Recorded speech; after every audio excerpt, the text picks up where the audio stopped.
अस्सलामुअलैकुम, मैं GCs parent. उम्मीद है आप सब लोग ठीक होंगे। अच्छा, स्टूडेंट की डिमांड पर हमने सेल साइकिल स्टार्ट किया और फंक्शन की जो बाकी लेक्चर है वो भी हम अपलोड करेंगे इसके बाद। Before starting the lecture I want to share one past paper MCQs US at M from cell cycle.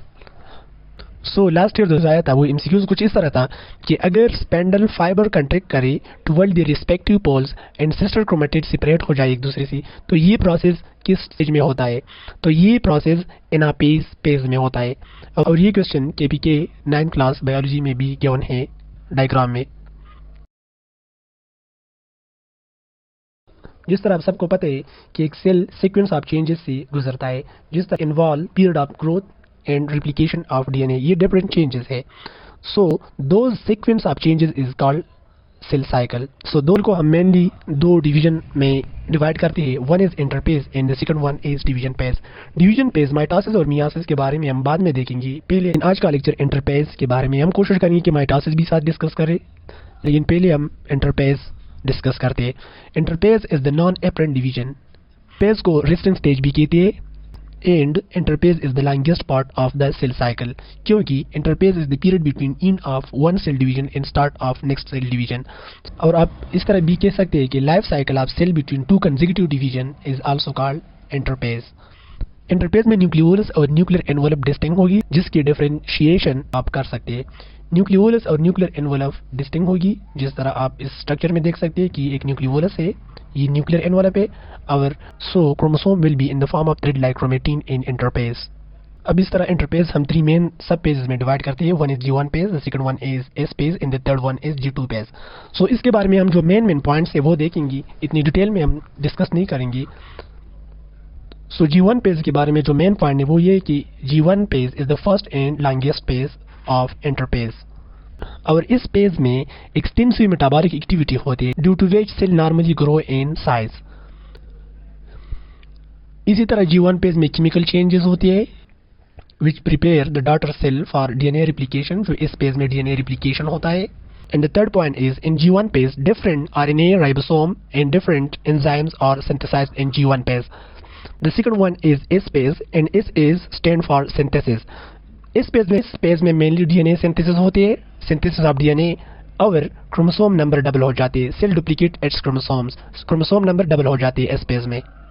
इस पेज के बाद फिर G2 पेज आता है। G2 phase is also called pre mitotic phase, और G2 पेज में mainly protein prepare होता है, दैट इज माइक्रोट्यूब्यूल फ्रेमवर्क, और माइक्रोट्यूब्यूल स्पेंडल फाइबर्स बनाते हैं which is subunit of spindle fibre, and as you know spindle fibre required for cell division. ये basically एक cell अपने आप को सेल डिवीजन के लिए तैयार करते हैं। इसी तरह G0 पेज के बारे में आप भी कुछ पॉइंट्स लर्न करिए जो मेनी सेल स्टॉप डिवाइडिंग, कुछ सेल्स अपना डिवीजन स्टॉप करता है विच मे बी टेम्परली और परमानेंटली। कुछ एग्जांपल है like neuron plus cell of the eye lens, neuron plus cell of the eye lens which remain in G0 for indefinite time or lifetime. एक neuron और cell of the eye lens enter into G0 phase permanently. Example आप याद कर सकते हैं कि some cell like liver and kidney which enter into G0 page semi permanently or you may call temporarily. About epithelial cell never enter into G0 page and continue to divide throughout life. सो ये कुछ point interpage के बारे में, events of interpage के बारे में, G1 page, इस page और G2 पेज के बारे में, और G0 पेज की जो एग्जांपल है ये मस्ट याद करनी है। और cell of the eye lens ये Punjab text book class 12 biology में गिवन है। अभी तक जितना भी हमने पढ़ा उसकी एक शॉर्ट ओवरव्यू आप यहाँ देख सकते हैं। ये पिक्चर मैंने क्लास 9 बायोलॉजी केपी से लिया है। तो यहाँ पर आप देख सकते हैं कि G1 पेज में क्या होता है, growth in size, chemical changes, synthesis of RNA, ribosome and enzymes. G1 phase में मेनली ये काम होते हैं। इस पेज में मेनली डुप्लीकेशन ऑफ क्रोमोसोम या रिप्लिकेशन ऑफ डीएनए होता है। और जिस तरह हमने G1 पेज में देखा कि ग्रोथ इन साइज, तो growth in size is also continue throughout S page, तो ग्रोथ इन साइज इस पेज में भी कंटिन्यू होता है।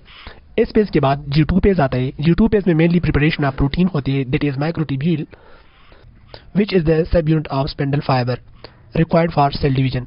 G2 पेज के बाद फिर डिवीजन पेज होता है। डिवीजन या तो माइटोसिस होता है या मियोसिस होता है। यहाँ पर as you all know mitosis cell में parent cell divide into 2 daughter cell, और यहाँ पर आप देख सकते हैं इसी तरह जीनाट पेज के बारे में हमने देखा, जो मेन पॉइंट से टेम्परेरी कुछ सेल स्टॉप करते हैं और कुछ सेल परमानेंटली स्टॉप करते हैं, तो वो एग्जांपल आप ज़रूर याद कर ले।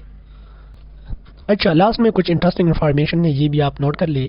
ये केपी क्लास 9 बुक बायोलॉजी में गिवन है कि S phase in G2 phase और शॉर्टर देन G1 पेज, और duration of G1 phase extend may be from few hours to several days. ये एक्सटेंड, और ये दो information PTB Punjab text book board की बायोलॉजी क्लास 12 में गिवन है कि लेंथ या duration of each phase is variable which also depend on the cell.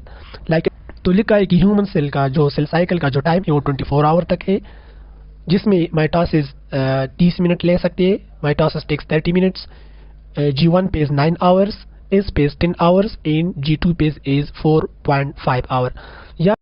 यहाँ पर G1 पेज 9 आवर्स लिखा है और एस पेज 10 आवर लिखा है, लेकिन केपी क्लास 9 बायोलॉजी में लिखा है कि एस पेज और G2 phase is shorter than G1 page.